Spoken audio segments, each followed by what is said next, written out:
Maintenant, on va voir la répartition de la consommation d'énergie par secteur d'activité en France.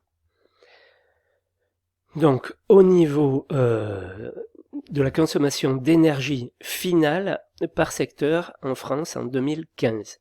L'énergie finale, ça veut dire c'est l'énergie dont vous disposez lorsque vous en avez besoin, c'est-à-dire l'énergie finale au niveau électrique, c'est celle que vous recevez à la prise de courant.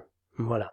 L'énergie finale dans le moteur, c'est l'énergie que va lui délivrer, j'allais dire, le pétrole, voilà, pour faire court, idem pour le bois, idem pour le gaz, tel qu'il est arrivé, puisque ça représente une certaine quantité au départ, on va voir ça, l'énergie primaire, et celle qu'on regarde là, c'est l'énergie finale. Voilà.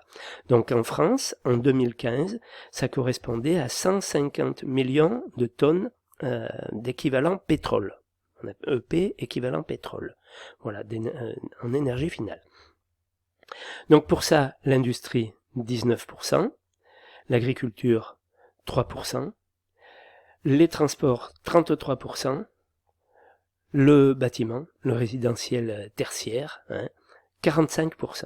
Donc presque la moitié pour le résidentiel tertiaire.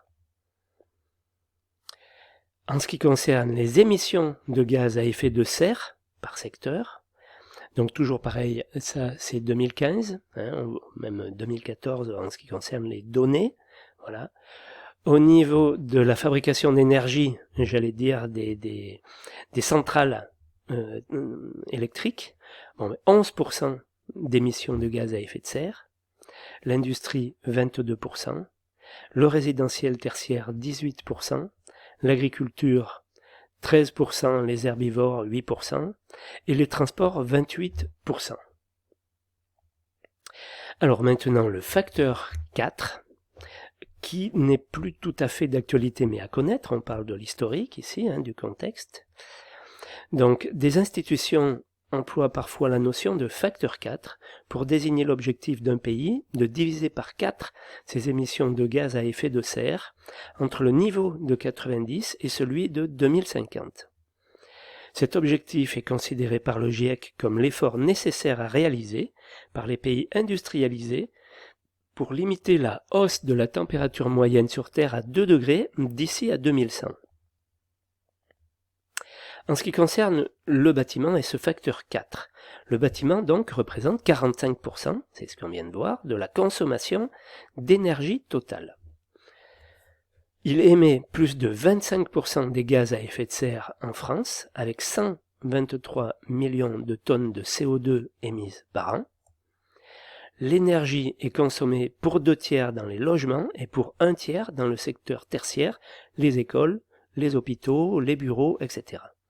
Une proportion sensiblement constante depuis 20 ans.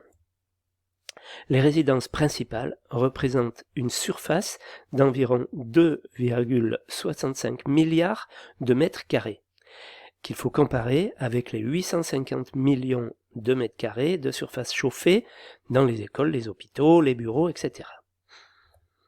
Ces 3,5 milliards de mètres carrés chauffés seront tous à traiter pour parvenir au facteur 4. Il y a du boulot. Donc il y a une limite, c'est le poids des bâtiments existants. Le taux de renouvellement des bâtiments anciens par des bâtiments neufs est inférieur à 1% par an. Sans effort supplémentaire, ce petit taux, associé au rythme actuel des réhabilitations, ne relèvera pas les performances énergétiques de la totalité des bâtiments construits avant 1975, avant un siècle. Les bâtiments construits avant les réglementations thermiques pourraient constituer entre 60 à 75% du parc en 2050.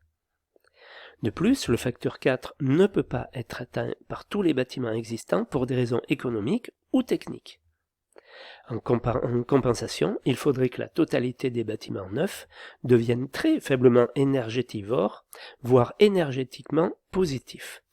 Alors, pourquoi sur certains bâtiments on ne peut pas arriver à économiser? Je veux dire, des bâtiments classés, On va pas pouvoir augmenter, je veux dire, l'isolation ou mettre plus de menuiserie sur le château de Chambord ou des bâtiments comme ça, quoi.